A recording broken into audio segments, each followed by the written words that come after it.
Hi friends, मैं विकास शिक्षा ocean में आप सभी का स्वागत करता हूं। मेरे साथियों, रात्रि 8 बजे का समय है और इस समय पर हम नियमित रूप से इंडियन इकोनॉमी पढ़ रहे थे। हमने इंडियन इकोनॉमी की मेगा सीरीज को शुरू किया था, जिसके तहत हमने इंडियन इकोनॉमी को वस्तुनिष्ठ प्रश्नों के माध्यम से समाप्त किया और इस इंडियन इकोनॉमी को हमने 305 क्वेश्चनों के तहत पूरा पढ़ने का प्रयास किया। मेरे साथियों, इंडियन इकोनॉमी की सारी क्लासेस हो चुकी हैं। इंडियन इकोनॉमी मेगा सीरीज समाप्त हो चुकी कल हमारी, और उसकी पूरी पीडीएफ आप लोगों को हमारे ब्लॉग पर अवेलेबल हो जाएगी। हमारे ब्लॉग की लिंक इस वीडियो के डिस्क्रिप्शन में है। उस लिंक पर जाके आप सभी लोग हमारे उस ब्लॉग पर विजिट कीजिएगा और वहाँ से आप इंडियन इकोनॉमी के पीडीएफ को डाउनलोड कर सकते हैं। मेरे साथियों, 8 बजे जब हम इंडियन इकोनॉमी पढ़ रहे थे, चूँकि वो समाप्त हो गई है, तो हमने आज से एक नई मेगा सीरीज शुरू कर रहे हैं और हम पढ़ने वाले हैं मध्यकालीन भारत। मेरे साथियों, मध्यकालीन भारत के क्वेश्चन आपके एसएससी, एमपीएसआई, एमपीपीएससी, यूपीएससी या फिर अदर आप कोई भी एग्जाम ले लीजिए, उन सब परीक्षाओं में आपके मध्यकालीन भारत से संबंधित क्वेश्चन आते हैं। तो उसी को देखते हुए मेरे साथियों, हमने मध्यकालीन इतिहास को समझने के लिए एमसीक्यूज की श्रृंखला का सहारा लिया है। तो मेरे साथियों, आज से आप नियमित रूप से 8 बजे से आप सभी लोग मध्यकालीन इतिहास के बारे में एमसीक्यूज के माध्यम से जानकारी हासिल करेंगे और साथ ही मेरे साथियों, आपको इनके पीडीएफ भी प्रोवाइड करवाए जाएंगे और पीडीएफ हम आप लोगों को देंगे हमारे ब्लॉग पर।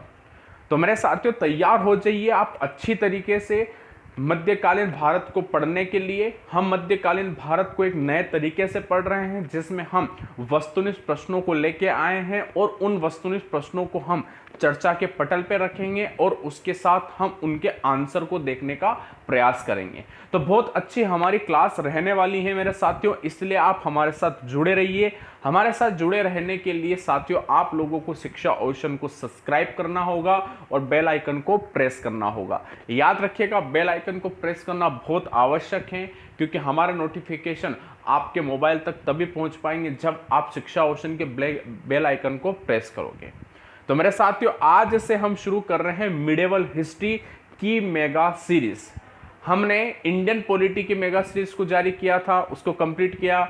उसके बाद हमने इंडियन ज्योग्राफी की मेगा सीरीज को शुरू किया, उसको कंप्लीट किया। इंडियन इकोनॉमी की मेगा सीरीज को शुरू किया, उसको कंप्लीट किया। और अब बारी है साथियों मिडिवल हिस्ट्री की, और एक मेगा सीरीज हमारे सुबह 8 बजे चल रही है एंशिएंट हिस्ट्री की। तो मेरे साथियों, एक बार पुनः मैं विकास आपका मिडिवल हिस्ट्री की इस मेगा सीरीज में आप सभी का स्वागत करता हूं। मेरे साथियों, आपका अपना यूट्यूब चैनल शिक्षा ocean, UPSC, MPPSC, SSC, railway, bank और जितनी भी सेंट्रल और स्टेट गवर्नमेंट की कंपटीशन की तैयारी होती है, इन सारी तैयारी को आप लोगों के लिए करवाता है। मेरे साथियों, आपको हमारे शिक्षा ओशन का Facebook page, Instagram page, Telegram channel और हमारे ब्लॉग, इन सब की लिंक इस वीडियो के डिस्क्रिप्शन से प्राप्त हो जाएगी। तो मेरे साथियों, आप हमारे फेसबुक पेज को लाइक कीजिए, इंस्टाग्राम चैनल को फॉलो कीजिए, टेलीग्राम चैनल को ज्वाइन कीजिए और एक बार ज़रा हमारे ब्लॉग पर विजिट कीजिए, जहां पर आपको बहुत सारा स्टडी मटेरियल पीडीएफ फॉर्म में मिलेगा, जो कि आप सबके लिए पूर्ण रूप से मुफ्त है। मेरे साथियों, आज की क्लास को हम शुरू कर रहे हैं, मिडिवल हिस्ट्री की क्लास को हम शुरू कर रहे हैं। तो मेरे साथियों, मैं आशा करूँगा कि आप सभी लोग सबसे पहले क्लास में आकर इस क्लास को लाइक करेंगे, उस क्लास को शेयर करेंगे, आप हमारा सहयोग प्रदान करेंगे। सहयोग के तहत आप अधिकांश मात्रा में बच्चों को हमारे इस क्लास के बारे में बताएंगे, शिक्षा ओशन को शेयर करेंगे तथा वीडियो को भी शेयर करेंगे।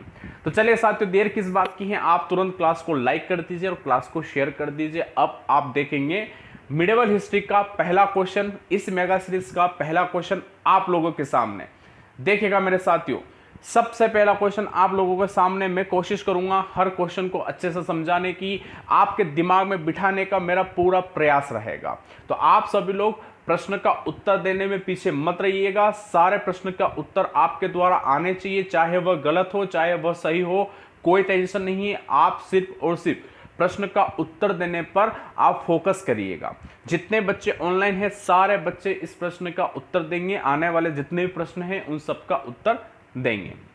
तो मेरे साथियों, पहला क्वेश्चन आप लोगों के सामने, और पहला क्वेश्चन कह रहा है कि हसन निज़ामी और मुदबिर किसके दरबारी कवि थे? हसन निज़ामी और मुदबिर किसके दरबारी कवि थे? ठीक है, ये दोनों आपके कवि थे साथियों। अब प्रश्न हमसे क्या पूछा गया है कि भैया ये दोनों किसके दरबारी कवि थे? तो ज़रा हम राजा या बादशाह के बारे में बात करते हैं। तो ऑप्शन ए है मेरे साथियों कुतुबुद्दीन ऐबक, इसके पश्चात है इल्तुतमिश, फिर उसके पश्चात है बलबन, और फिर उसके पश्चात है साथियों अलाउद्दीन खिलजी। ठीक है, तो यह किसके आपके दरबारी कवि थे साथियों? हसन निज़ामी और मुदबिर किसके दरबारी कवि थे? क्या वे दरबारी कवि कुतुबुद्दीन ऐबक के थे? क्या ये दरबारी कवि इल्तुतमिश के थे? क्या ये दरबारी कवि आपके बलबन के थे? या आपके अलाउद्दीन खिलजी के दरबारी कवि थे? तो साथियों आप लोगों को ऑप्शन आंसर लगाने में पीछे नहीं रहना है। जल्द से जल्द आप सभी लोग कमेंट बॉक्स में इनके आंसर लगाएंगे तो मुझे बहुत खुशी होगी। तो साथियों जब हम बात करते हैं इन दोनों दरबारियों की और जब हम राजा का नाम देखते हैं तो साथियों याद रखिएगा वे हैं आपके कुतुबुद्दीन ऐबक। ठीक है, कुतुबुद्दीन ऐबक जो कि गुलाम वंश की स्थापना की थी कुतुबुद्दीन ऐबक ने। ठीक है, इन कुतुबुद्दीन ऐबक के दरबारी कवि थे आपके हसन निज़ामी और मुदबिर, और इन्हीं कुतुबुद्दीन ऐबक ने कुतुब मीनार की नींव रखी थी, कुतुब मीनार का निर्माण करवाया था। ठीक है, और कुतुब मीनार का जो निर्माण है यह कुतुबुद्दीन काकी की याद में करवाया गया था। एक सूफी संत थे साथियों कुतुबुद्दीन काकी। कुतुबुद्दीन काकी की याद में कुतुबुद्दीन ऐबक के द्वारा कुतुब मीनार का निर्माण करवाया गया था। ठीक है साथियों, कोशिश करूंगा मेरे साथियों कि आप लोगों के सामने मैं क्वेश्चन से संबंधित कुछ फैक्ट भी लेके आऊं ताकि आपका ज्ञान बढ़े, और आप लोग ध्यानपूर्वक मेरे वीडियो देखते रहिएगा, निरंतर देखते रहिएगा, और मेरे क्लास को लाइक और शेयर ज़रूर करिएगा। तो प्रश्न क्रमांक 1 का राइट आंसर हो जाएगा ए वाला साथियों। कौन होगा? कुतुबुद्दीन ऐबक। चले मेरे साथियों अब अगले प्रश्न पर चलते हैं। प्रश्न क्रमांक 2 बहुत अच्छा प्रश्न है मेरे साथियों। चले जी आप सभी लोग इस प्रश्न का उत्तर देने का प्रयास करेंगे सभी लोग। तो प्रश्न क्रमांक 2 क्या कहता है कि मोहम्मद गोरी ने पहली बार भारत आक्रमण कब किया? ठीक है, मोहम्मद गोरी ने पहली बार भारत पर आक्रमण कब किया? आप लोगों ने मोहम्मद गोरी का नाम मध्यकालीन भारत में पढ़ा होगा साथियों। मोहम्मद गोरी, पृथ्वीराज चौहान, तराइन का प्रथम युद्ध, आप लोगों ने इन सब के बारे में अच्छे से जानकारी ली है। वैसे मेरे साथियों मैं बहुत जल्द मिडिवल हिस्ट्री की डिटेल क्लास आप लोगों के सामने लेके आऊँगा, जिसके तहत आप पूरी मिडिवल हिस्ट्री को अच्छी तरीके से समझ पाओगे। हर एक छोटी छोटी चीज़ों को आप बारीकी से समझोगे। तो मेरे साथियों मैं बहुत जल्द इन सारी चीज़ों के लिए जो सब्जेक्ट है, इन सारे सब्जेक्ट के लिए डिटेल क्लास आप लोगों के सामने लेके आऊँगा, जिसमें हम हर एक छोटी छोटी चीज़ों को समझने का प्रयास करेंगे। तो मेरे साथियों मोहम्मद गोरी ने पहली बार भारत पर आक्रमण कब किया, ये प्रश्न हमसे पूछा गया है। तो ऑप्शन है 1172, ऑप्शन बी है 1175, ऑप्शन सी है 1178 और ऑप्शन डी है 1182। तो मेरे साथियों आप लोगों को याद रखना है कि मोहम्मद गोरी ने पहली बार भारत पर आक्रमण जब किया था, वह जो ईयर था साथियों, वह ईयर था आपका 1175। ठीक है, कौन सा था? 1175 था साथियों। ठीक है, और यह आक्रमण किया गया था मुल्तान पर। किसके ऊपर? मुल्तान पर यह आक्रमण किया गया था मोहम्मद गोरी के द्वारा। और उस वक्त मुल्तान का जो राजा था, ठीक है, वह कारमत था। ठीक है, कौन था साथियों? कारमत राजा था, मुस्लिम राजा था। और मोहम्मद गोरी ने मुल्तान पर पहली बार भारत में आक्रमण किया था। उसके पश्चात उसका पूरा फोकस दिल्ली हो गया था, और दिल्ली का शासक उस वक्त पृथ्वीराज चौहान था। ठीक है, फिर उसके पश्चात उन्होंने पृथ्वीराज चौहान के ऊपर युद्ध करने के लिए तराइन का प्रथम युद्ध हुआ था। ठीक है, जिसकी जानकारी हम आगे लेने वाले हैं।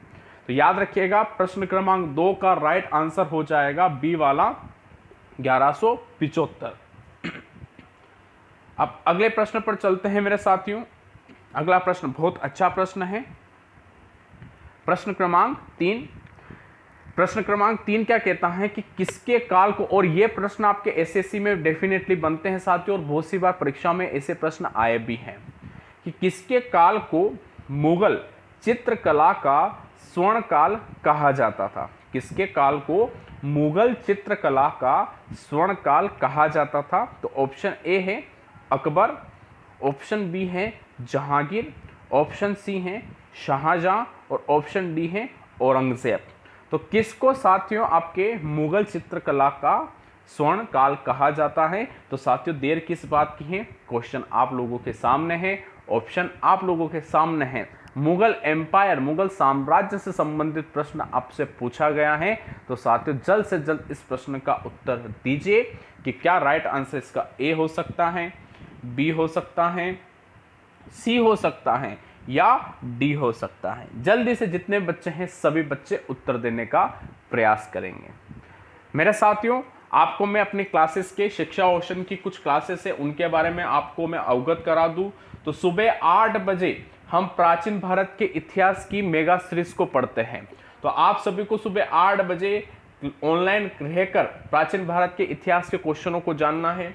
तत्पश्चात हमारी सेकंड जो क्लास रहेगी वह क्लास रहती है 11 बजे, और 11 बजे हम डेली न्यूज़पेपर को एनालिसिस करते हैं, यानी हमारी क्लास रहती है लाइव 11 बजे। ये लाइव क्लास रहती है साथियों, और इसमें हम करंट अफेयर्स को पढ़ते हैं, डेली न्यूज़पेपर में से कुछ न्यूज़ को निकाल कर उनका एनालिसिस करते हैं।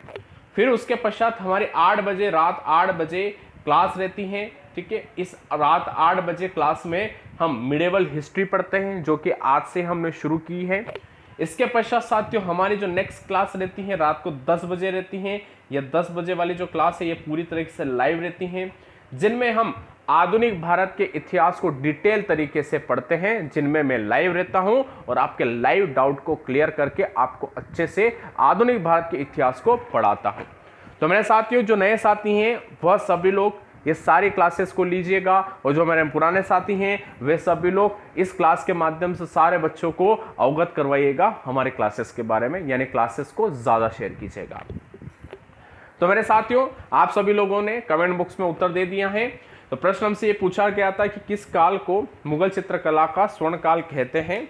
तो मैं आपको बता देता हूं साथियों, राइट आंसर आपका अकबर नहीं होगा। याद रखिएगा अकबर नहीं होगा, औरंगजेब और शाहजहां भी नहीं है। राइट आंसर होगा साथियों जहांगीर। ठीक है, जहांगीर के काल में साथियों चित्रकला खूब अपने विकास के पथ पर थी, चित्रकला अपने हाईएस्ट पीक पर थी साथियों जहांगीर के शासनकाल के दौरान। ठीक है, तो अगर परीक्षा में प्रश्न आए कि मुगल चित्रकला का स्वर्ण काल किसके शासनकाल को कहा जाता है, तो मेरे साथियों आप बिना झिझके राइट आंसर लगा देंगे बी वाला, यानी जहांगीर। ठीक है मेरे साथियों, तो प्रश्न क्रमांक 3 का राइट आंसर हो जाएगा बी वाला, जहांगीर। चले मेरे साथियों अब अगले प्रश्न की तरफ हम चलते हैं। अब हमारा रुख रहेगा अगले प्रश्न की ओर। देखते हैं अगला प्रश्न क्या कहता है। प्रश्न क्रमांक 4, किसका काल मुगल वास्तुकला का स्वर्ण काल कहा जाता है? ठीक है, प्रश्न हमसे क्या पूछा गया, किसका काल मुगल वास्तुकला का स्वर्ण काल कहा जाता है, यानी मुगल एम्पायर में वह कौन सा बादशाह था जिसके समय आपके मुगल वास्तुकला अपने हाईएस्ट पीक पर थी। ठीक है, यानी अगर आसान सी भाषा में बोले तो सबसे ज्यादा निर्माण कार्य और उन्नत निर्माण कार्य किसके शासनकाल के दौरान हुए? तो ऑप्शन है साथियों अकबर, ऑप्शन बी है जहांगीर, ऑप्शन सी है शाहजहां और ऑप्शन डी है औरंगजेब। ठीक है, तो साथियों देखते हैं कि वास्तुकला का स्वर्ण काल किसे कहा जाता है। तो अकबर बिल्कुल नहीं मेरे साथियों। जहांगीर की जहां तक हम बात करें तो जहांगीर तो आपके वास्तुकला आपके इसमें चित्रकला का स्वर्णिम काल कहा जाता है, तो जहांगीर तो बिल्कुल नहीं होगा। रही बात औरंगजेब की, तो औरंगजेब बिल्कुल नहीं था। राइट आंसर होगा साथियों शाहजहां। ठीक है, शाहजहां के शासनकाल के दौरान आपके वास्तुकला का स्वर्ण काल कहा जाता है। ठीक है, शाहजहां ने आपके बहुत सारे निर्माण कार्य करवाए, जिसमें ताजमहल को आप देख लीजिए साथियों, लाल किले को देख लीजिए, मोती मस्जिद को देख लीजिए और जामा मस्जिद। ठीक है, आपके कुछ बड़ी मात्रा में इमारतें शाहजहां के शासनकाल के दौरान निर्मित हुई थी। मेरे साथियों, एक प्रश्न आप लोगों से मैं पूछना चाहता हूं, आप सभी लोग इस प्रश्न का उत्तर मुझे कमेंट बॉक्स में तुरंत देंगे। मेरा प्रश्न है मेरे साथियों कि इस पूरे विश्व में या फिर भारत उपमहाद्वीप में कितने लाल किले हैं, या फिर मैं कहूं कि शाहजहां ने कितने लाल किलों का निर्माण करवाया था। शाहजहां ने कितने लाल किलों का निर्माण करवाया था, और ये जो लाल किले हैं ये कहां कहां स्थित हैं। आप सभी लोग मुझे कमेंट करके जरूर बताइएगा कि शाहजहां ने कितने लाल किलों का निर्माण करवाया और लाल किले कहां कहां स्थित हैं। चले साथियों, तो प्रश्न क्रमांक 4 का राइट आंसर हो गया सी वाला। जरा अगले प्रश्न का रुख कर लेते हैं, प्रश्न क्रमांक 5। प्रश्न क्रमांक 5 पर चर्चा करने से पहले साथियों, चलो आप सभी लोग इस क्लास को लाइक कर दो तो, और क्लास को शेयर कर दो।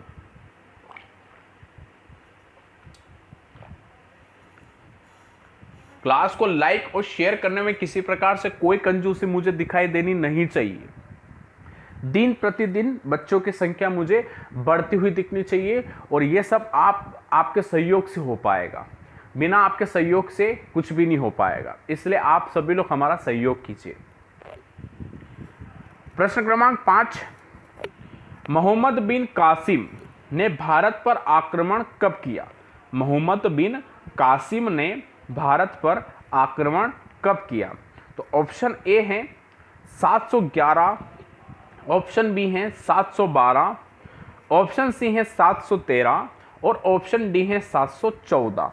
कौन से ईयर में मोहम्मद बिन कासिम ने भारत पर आक्रमण किया था? तो मेरे साथियों याद रखिएगा, मोहम्मद बिन कासिम ने जब भारत पे आक्रमण किया तो भारत के सिंध प्रांत पर, ठीक है, भारत के सिंध प्रांत पर मोहम्मद बिन कासिम के द्वारा आक्रमण किया गया, और उस वक्त सिंध प्रांत का राजा दाहिर था।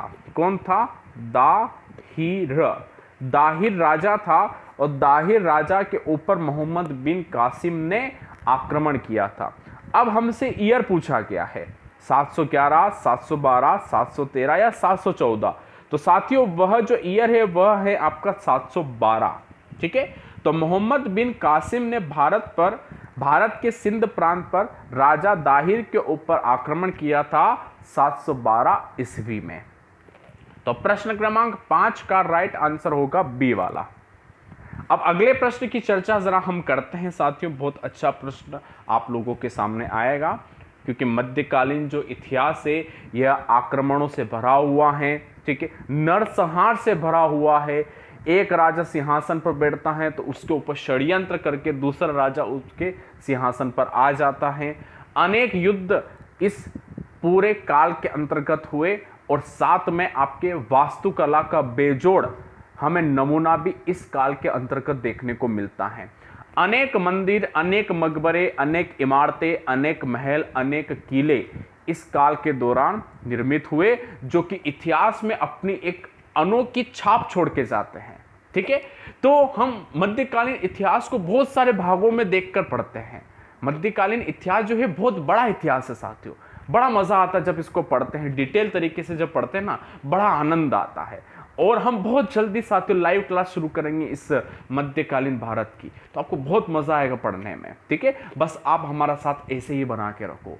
ठीक है, साथ बनाए रखने के लिए शिक्षा ओशन को सब्सक्राइब करना है और बेल आइकन को प्रेस करना है, और शिक्षा ओशन पे जो भी क्लास आती है उस क्लास को आपको लेना है, चाहे लाइव क्लास हो, ऑफलाइन हो, कैसी भी हो, आपको सारी क्लासेस हमारी लेनी है। अब अगले प्रश्न पर देखते हैं। अगला प्रश्न बहुत अच्छा प्रश्न है साथियों, प्रश्न क्रमांक 6, लिंगराज मंदिर किस प्रदेश में है?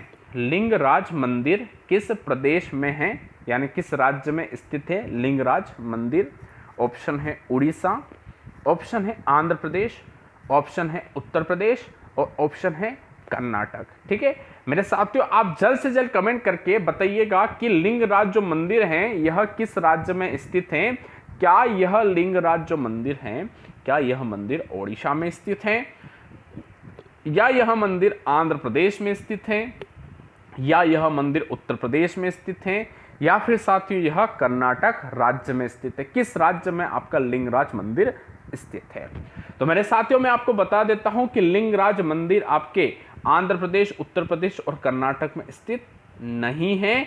यह स्थित है साथियों उड़ीसा में। ठीक है, ओडिशा में लिंगराज मंदिर स्थित है। ओडिशा की जो राजधानी है भुवनेश्वर, इस भुवनेश्वर शहर में लिंगराज मंदिर स्थित है, जो कई सदियों पुराना एक मंदिर है। ऐसा माना जाता है साथियों कि 11वीं सदी के समय इस लिंगराज मंदिर का निर्माण करवाया गया था। ठीक है, तो बहुत पुराना मंदिर है साथियों और बहुत दर्शनीय स्थल है, पर्यटक स्थल है, बहुत प्यारा स्थल है लिंगराज मंदिर।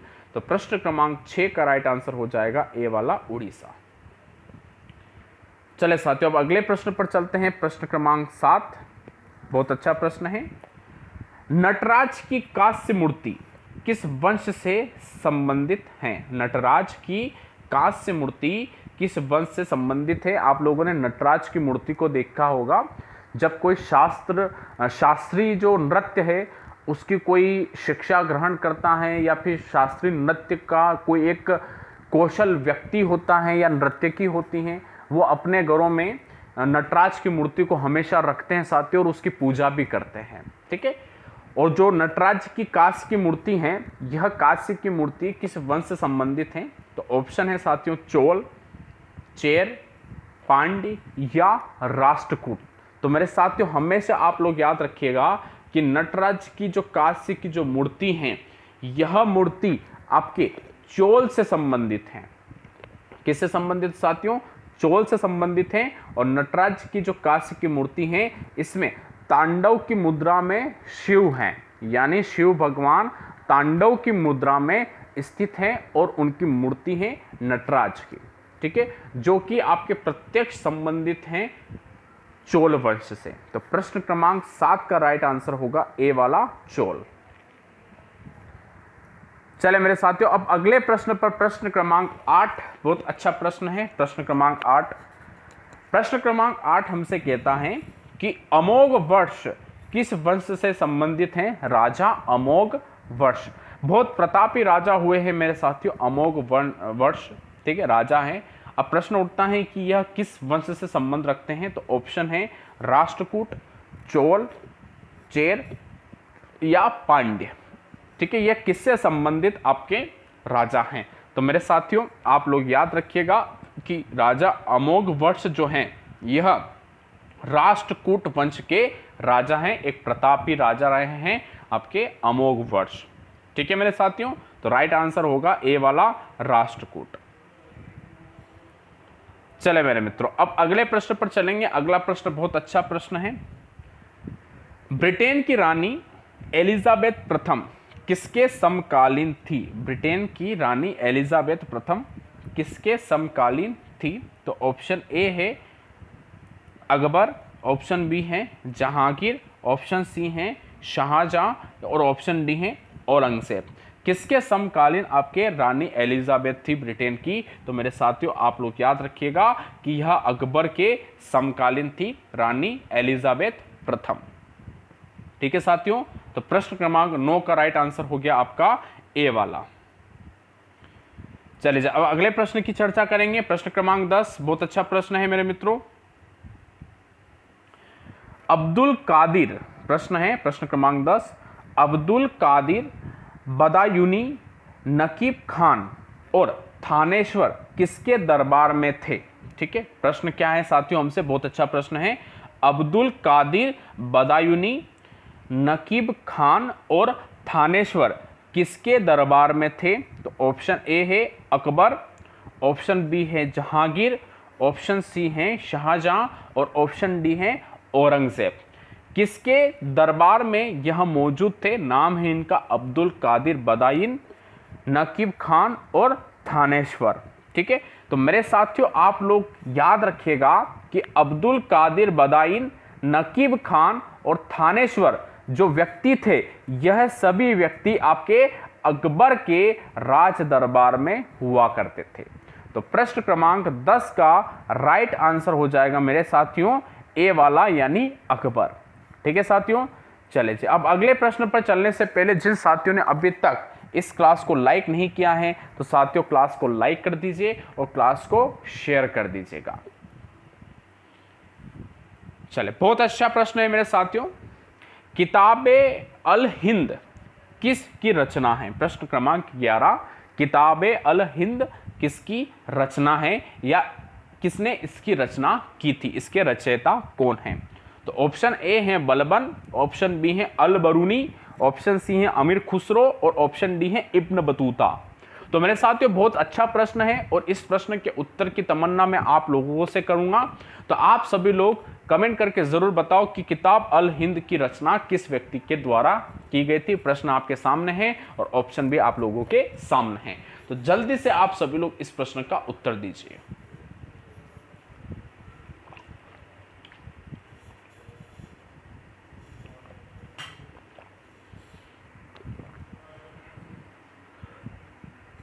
किताब अल हिंद किसकी रचना है?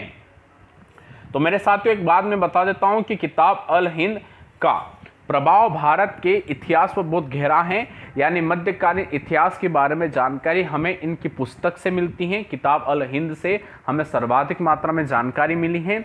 अब प्रश्न आप लोगों से यही है, किताब अल हिंद के रचयिता कौन है? तो साथियों याद रखिएगा अल बरूनी, ठीक है। अल बरूनी किताब अल हिंद के रचयिता है, ठीक है। अल बरूनी ने भारतीय संस्कृति का अध्ययन किया था और उस संस्कृति के अधीन उन्होंने एक किताब लिखी थी, किताब अल हिंद, अल बरूनी ने, ठीक है। अल बरूनी सामान्यतः मोहम्मद गजनवी के साथ भारत पर आए थे और इन्होंने किताब अल हिंद की रचना की थी, ठीक है मेरे साथियों। चले जी मेरे मित्रों, अब अगले प्रश्न पर चलेंगे। प्रश्न क्रमांक 12, बहुत अच्छा प्रश्न है मेरे साथियों। प्रश्न क्रमांक 12 आप लोगों के सामने है। प्रश्न क्रमांक 12 हमसे कह रहा है कि किस सल्तनत कालीन राजा ने अपने अमीरों के बीच उसकी इजाजत के बिना दावत त्योहार मनाने पर रोक लगा दी थी। यानी अगर आपको दावत करवानी है, ठीक है, दावत का आयोजन करवाना है या त्योहार मनाने हैं, तो आप लोगों को इजाजत लेनी होगी राजा की। तो यह फरमान किसके द्वारा सुनवाया गया था? तो ऑप्शन ए है फिरोज शाह तुगलक, ऑप्शन बी है मोहम्मद बिन तुगलक और ऑप्शन सी है अलाउद्दीन खिलजी और ऑप्शन डी है बलबन। तो वह कौन से राजा थे? तो मेरे साथियों मैं आपको बता देता हूं कि वह जो राजा हैं वह हैं आपके अलाउद्दीन खिलजी। अलाउद्दीन खिलजी ने कहा था कि जितने भी आपके अमीर हैं वे अमीर जब आपस में दावत का आयोजन करेंगे या त्यौहार का आयोजन करेंगे तो मुझसे पहले पूछना होगा, ठीक है, उसके पश्चात वे दावत और त्यौहार का आयोजन कर सकते हैं। यह फरमान अलाउद्दीन खिलजी ने दिया था। वह इसलिए दिया था कि कहीं ऐसा ना हो कि उसके अमीर उसके ही खिलाफ आपके क्या करते, विद्रोह करते। तो अपने अमीरों के द्वारा विद्रोह न हो इसलिए उसने दावत और त्योहार बनाने पर रोक लगा दी थी। तो प्रश्न क्रमांक 12 का राइट आंसर सी वाला होगा, अलाउद्दीन खिलजी। चले मेरे मित्रों, अब अगले प्रश्न की चर्चा कर लेते हैं। प्रश्न क्रमांक 13 बहुत अच्छा प्रश्न है साथियों। अलाई दरवाजा किसका प्रवेश द्वार है? अलाई दरवाजा किसका प्रवेश द्वार है? तो ऑप्शन ए है कुतुब मीनार, ऑप्शन बी है जामा मस्जिद, ऑप्शन सी है लाल किला और ऑप्शन डी है ताजमहल। तो मेरे साथियों अलाई दरवाजा मैं आपको बता देता हूं साथियों कि अलाई दरवाजा जो है, यह अलाई दरवाजे का निर्माण अलाउद्दीन खिलजी ने करवाया था। अलाउद्दीन खिलजी के द्वारा अलाई दरवाजे का निर्माण 1311 ईस्वी में, लगभग 1311 ईस्वी में करवाया गया था, ठीक है, अलाउद्दीन खिलजी के द्वारा। और यह प्रवेश द्वार आपके कुतुब मीनार का है। कुतुब मीनार जो कि कुतुबुद्दीन ऐबक के द्वारा बनवाया गया था, तो कुतुब मीनार के प्रवेश द्वार के रूप में अलाई दरवाजे का निर्माण आपके अलाउद्दीन खिलजी ने करवाया था। तो प्रश्न क्रमांक 13 का राइट आंसर हो जाएगा ए वाला। जब भी कभी आप दिल्ली जाओ तो कृपया कुतुब मीनार जरूर जाइएगा, दिल्ली का भ्रमण कीजिएगा और देख के आइएगा अलाई दरवाजे को। तो प्रश्न क्रमांक 13 का राइट आंसर ए वाला होगा साथियों। अब अगले प्रश्न पर चलेंगे, प्रश्न क्रमांक 14। प्रश्न क्रमांक 14 की हम बात करें तो हमसे कह रहा है कि बाबर ने भारत का सबसे शक्तिशाली राजा किसे बताया। बाबर ने भारत का सबसे शक्तिशाली राजा किसे बताया था। तो ऑप्शन ए है कृष्णदेवराय, ऑप्शन बी है राणा सांगा, ऑप्शन सी है उपरोक्त दोनों और ऑप्शन डी है इनमें से कोई नहीं। तो साथियों तुरंत आप सभी लोगों का आंसर कमेंट बॉक्स में आना चाहिए। तो प्रश्न हमसे क्या पूछा गया है कि बाबर ने भारत का सबसे शक्तिशाली राजा किसे बताया था। तो ऑप्शन ए है कृष्णदेवराय, ऑप्शन बी है राणा सांगा, ऑप्शन सी उपरोक्त दोनों यानी कृष्णदेवराय और राणा सांगा दोनों या इनमें से कोई नहीं। ठीक है, बाबर जो था यह मुगल साम्राज्य की नींव रखने वाला प्रथम शासक था। बाबर ने ही भारत में आपके मुगल साम्राज्य की नींव रखी थी। तो बाबर ने जब पूरी तरीके से भारत में मुगल साम्राज्य की नींव रखी तो अनेकों राजाओं के साथ इसका युद्ध हुआ। तो बाबर ने सबसे शक्तिशाली राजा भारत का किसे माना था, यह प्रश्न हमसे पूछा गया है। तो याद रखिएगा राइट आंसर है कृष्णदेवराय। ठीक है, बाबर के अनुसार विजयनगर साम्राज्य का जो राजा था जिसका नाम था कृष्णदेवराय। ठीक है, कृष्णदेवराय विजयनगर साम्राज्य का एक महान और प्रतापी राजा था और उसका जो राज्य था वर्तमान में तमिलनाडु, केरल, उड़ीसा, कर्नाटक, आंध्र प्रदेश यानी लगभग आपके पूरे दक्षिण भारत में विजयनगर साम्राज्य फैला हुआ था। ठीक है, और बाबर ने कृष्णदेवराय को भारत का सबसे शक्तिशाली राजा बताया था। उसकी सेना भी शक्तिशाली थी और वह स्वयं भी शक्तिशाली था। यह बात बाबर ने स्वयं कही है। तो प्रश्न क्रमांक 14 का राइट आंसर ए वाला होगा कृष्णदेवराय। अब अगले प्रश्न की तरफ चर्चा करेंगे मेरे साथियों। प्रश्न क्रमांक 15। प्रश्न क्रमांक 15 हमसे कहता है कि निम्नलिखित शहरों में से एक प्रसिद्ध स्मारक रूमी दरवाजा कहाँ स्थित है, यानी कौन से शहर में आपका रूमी दरवाजा स्थित है। ठीक है, तो रूमी दरवाजे के बारे में शहरों के नाम लिखे हुए हैं लखनऊ, दिल्ली, आगरा, मथुरा। तो साथियों तुरंत आप सभी लोग कमेंट करके बताइएगा कि रूमी दरवाजा कहाँ स्थित है। रूमी दरवाजा कहाँ पर स्थित है, तुरंत आप सभी लोग कमेंट करके बताएंगे। इतने में मैं आप लोगों को रूमी दरवाजे के बारे में बता देता हूं। मेरे साथियों रूमी दरवाजे का जो निर्माण है यह एक कंडीशन के तौर पर करवाया गया था। ठीक है, रूमी दरवाजे का निर्माण एक कंडीशन के तौर पर करवाया गया था। एक्चुअली रूमी दरवाजे का निर्माण अकाल राहत प्रोजेक्ट के तहत हुआ, यानी उस शहर में अकाल पड़ा था। ठीक है, तो उस शहर के नवाब ने क्या किया कि उस शहर के लोगों को रोजगार देने के लिए रूमी दरवाजे का निर्माण करवाए, क्योंकि अकाल पड़ चुका था। तो उस शहर के नवाब ने यह कहा कि चलो आप इस रूमी दरवाजे का निर्माण करो, मैं आप लोगों को पैसा दूंगा, आप अपनी जिंदगी को चलाओ। ठीक है, तो इस रूमी दरवाजे का निर्माण अकाल राहत प्रोजेक्ट के तहत हुआ और वे नवाब आपके थे आसफ उद्दौला। ठीक है, रूमी दरवाजे का निर्माण नवाब आसफ उद्दौला के द्वारा 1783 में, एक बार पुनः मैं हर चीज रिपीट करता हूं, रूमी दरवाजे का निर्माण अकाल राहत प्रोजेक्ट के तहत नवाब आसफ उद्दौला ने 1783 आसफ उद्दौला ने 1783 में इसका निर्माण करवाया था। ठीक है, अब प्रश्न यह है कि यह शहर कौन से शहर में स्थित है। ये जो दरवाजा है यह दरवाजा किस शहर में स्थित है, मेन चीज यह क्वेश्चन है हमारा। तो मेरे साथियों ऑप्शन के रूप में लखनऊ, दिल्ली, आगरा और मथुरा है। तो मैं आपको बता देता हूं लखनऊ इसका राइट आंसर है। ठीक है, लखनऊ में आपका रूमी दरवाजा स्थित है। ठीक है, और ये जो रूमी जो दरवाजा है यह पूर्ण रूप से अवधी जो वास्तुकला है। ठीक है, अवधी जो वास्तुकला है, इस वास्तुकला का एक बेजोड़ नमूना है, यानी अवधी वास्तुकला के अनुसार आपका रूमी दरवाजे का निर्माण किया गया है। ठीक है मेरे साथियों, तो प्रश्न क्रमांक 15 का राइट आंसर हो जाएगा ए वाला। चले मेरे साथियों अब अगले प्रश्न पर चलते हैं। प्रश्न क्रमांक 16।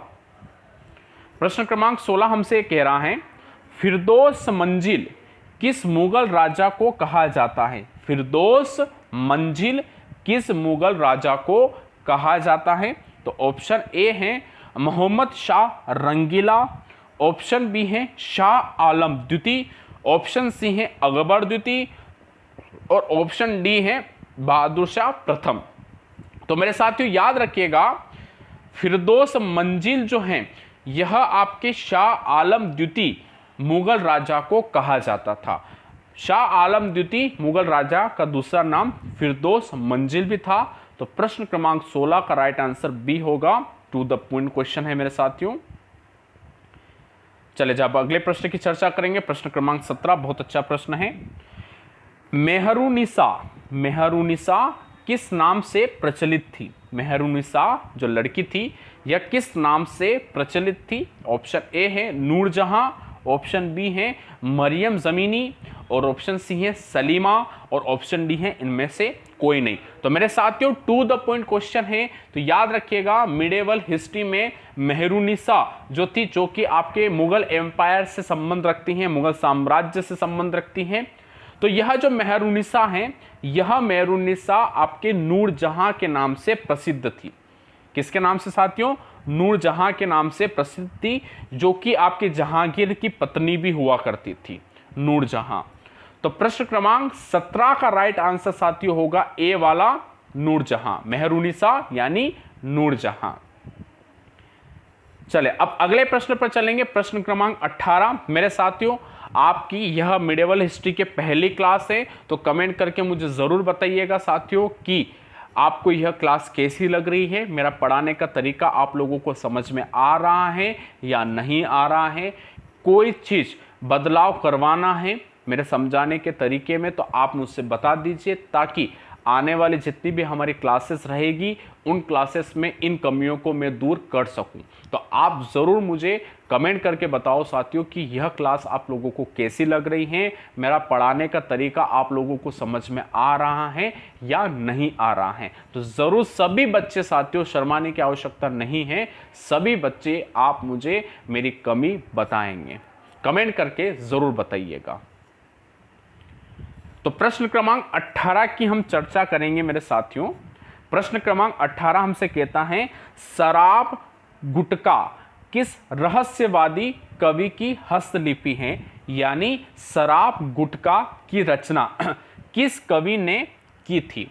रहस्यवादी कवि यानी जो आपके रहस्यों के बारे में जो जानकारियां देता है, यानी कुछ अपनी कविताओं के माध्यम से, कहानियों के माध्यम से, कुछ रचनाओं के माध्यम से आपके रहस्यवादी घटनाओं के उजागर करते हैं, या यानी उनकी कविताएं रहस्य को बढ़ाती हैं, ऐसे कवियों को रहस्यवादी कवि कहा जाता है। तो शराब गुटका किस रहस्यवादी कवि के हस्तलिपि है? तो ऑप्शन है Bhagat Pipa, option B Kabir, option C Surdas और ऑप्शन डी इनमें से कोई नहीं। मेरे साथियों जब ऐसा प्रश्न परीक्षा में आता है, ऐसा प्रश्न परीक्षा में आता है और ऑप्शन कुछ इस प्रकार से होते हैं, और जिस ऑप्शन में आपके कबीर होता है तो अधिकांश बच्चे साथियों कबीर का चुनाव कर लेते हैं, ठीक है। किंतु मेरे साथियों कबीर इसके राइट आंसर नहीं है। कबीर आपके रहस्यवादी कवि के रूप में नहीं पहचाने जाते थे, और स्पेशल तो शराब और गुटके की रचना उन्होंने नहीं की। तो प्रश्न ये है कि इसकी रचना करी किसने? तो याद रखिएगा उनका नाम है भगत पीपा। प्रश्न क्रमांक 18 का राइट आंसर ए वाला होगा, भगत पीपा, ठीक है मेरे साथियों। चले जी मित्रों, अब अगले प्रश्न पर हम चलेंगे। प्रश्न क्रमांक 19 बहुत अच्छा प्रश्न है और आज की क्लास का सेकंड लास्ट क्वेश्चन है, ठीक है। क्वेश्चन 19 हमसे कह रहा है कि कबीर किसके शिष्य थे? बहुत आसान प्रश्न है और बहुत सी बार परीक्षाओं में पूछा भी गया है मेरे साथियों कि कबीर किसके शिष्य थे। ऑप्शन ए है रामानंद, ऑप्शन बी है वल्लभाचार्य, ऑप्शन सी है चैतन्य महाप्रभु, ऑप्शन डी है इनमें से कोई नहीं। तो कबीर किसके शिष्य थे साथियों? रामानंद सागर, वल्लभाचार्य, चैतन्य महाप्रभु या डी इनमें से कोई नहीं। तो मेरे साथियों याद रखिएगा कबीर आपके रामानंद के आपके शिष्य हुआ करते थे। तो रामानंद, वल्लभाचार्य, चैतन्य महाप्रभु या इनमें से कोई नहीं। तो याद रखिएगा कबीर जो थे आपके रामानंद के शिष्य हुआ करते थे, और रामानंद भक्ति काल के एक प्रमुख संत हुए थे, भक्ति काल के एक प्रमुख संत हुए थे, और उनके शिष्य आपके कबीर थे, ठीक है, तो प्रश्न क्रमांक 19 का राइट आंसर होगा साथियों ए वाला। चले मित्रों अब अगले प्रश्न पर चलेंगे, प्रश्न क्रमांक 20। प्रश्न क्रमांक 20 पर चर्चा करने से पहले मेरे साथियों, रात को 10 बजे हमारी क्लास रहेगी लाइव। मॉडर्न हिस्ट्री को पढ़ रहे हैं तो आप जल्दी से तुरंत खाना वाना खा के फ्री होकर आप तुरंत 10 बजे फिक्स ऑनलाइन रहिएगा। मैं लाइव रहूंगा और मॉडर्न हिस्ट्री को पढ़ेंगे। क्लास शुरू होने से पहले साथियों जल्द से जल्द क्लास को लाइक कर देना और क्लास को शेयर कर देना। मुझे वहां पर बच्चों की संख्या ज़्यादा चाहिए, तो आप सभी लोग वहां पर उपस्थित होकर आधुनिक भारत के इतिहास की क्लास का लाभ लेंगे, सभी बच्चे लेंगे। चले जी, तो आज के सेशन के आखिरी क्वेश्चन के बारे में बात करते हैं कि अकबरनामा किस भाषा में लिखी गई है। तो मेरे साथियों मैं आपको बता देता हूं कि अकबरनामा की रचना अबुल फजल के द्वारा की गई थी। अबुल फजल के द्वारा अकबरनामा की रचना की गई थी, जिसके तहत अकबर के जीवन काल के बारे में तथा जीवन से संबंधित घटनाओं के बारे में हमें इस पुस्तक से जानकारी मिलती है। अकबरनामा जिसकी रचना अबुल फजल ने की थी। अब प्रश्न है कि कौन सी भाषा में, तो साथियों सबको पता है कि इसका राइट आंसर होगा फारसी। तो याद रखिएगा अकबरनामा की रचना फारसी भाषा में की गई थी। तो प्रश्न क्रमांक 20 का राइट आंसर ए वाला है। तो साथियों इस प्रकार से आप सभी लोगों ने आज की पहली क्लास में 20 क्वेश्चनों को पढ़ लिया है। तो साथियों कमेंट करके जरूर बताइएगा कि आपको पहली क्लास कैसी लगी, मेरा पढ़ाने का तरीका कैसा है। मुझ में कोई कमी हो तो आप जरूर बताइएगा, ताकि कल की क्लास से मैं उन कमियों को सुधार कर सकूं। तो मेरे साथियों मेरा ये प्रथम प्रयास इस मेगा सीरीज के तहत आपको अच्छा लगा हो तो साथियों इस प्रयास को लाइक जरूर कर दीजिएगा और क्लास को शेयर भी ज़्यादा कर देना। और जिन साथियों ने अभी भी शिक्षा ओशन को सब्सक्राइब नहीं किया है, शिक्षा ओशन को सब्सक्राइब कर लीजिए, बेल आइकन को प्रेस कर दीजिए। याद रहे साथियों बेल आइकन को प्रेस करना जरूरी है, अन्यथा हमारे नोटिफिकेशन आप तक नहीं पहुंच पाएंगे। तो नोटिफिकेशन प्राप्त करने के लिए वीडियो के तो आपको बेल आइकन को प्रेस करना जरूरी होगा। तो मेरे साथियों अब हम मुलाकात करते हैं लाइव रात को 10 बजे, जिसमें हम पढ़ेंगे आधुनिक भारत के इतिहास को। तो आप फिक्स 10 बजे ऑनलाइन आ जाइएगा। तो साथियों अभी के लिए आप सभी का बहुत बहुत धन्यवाद।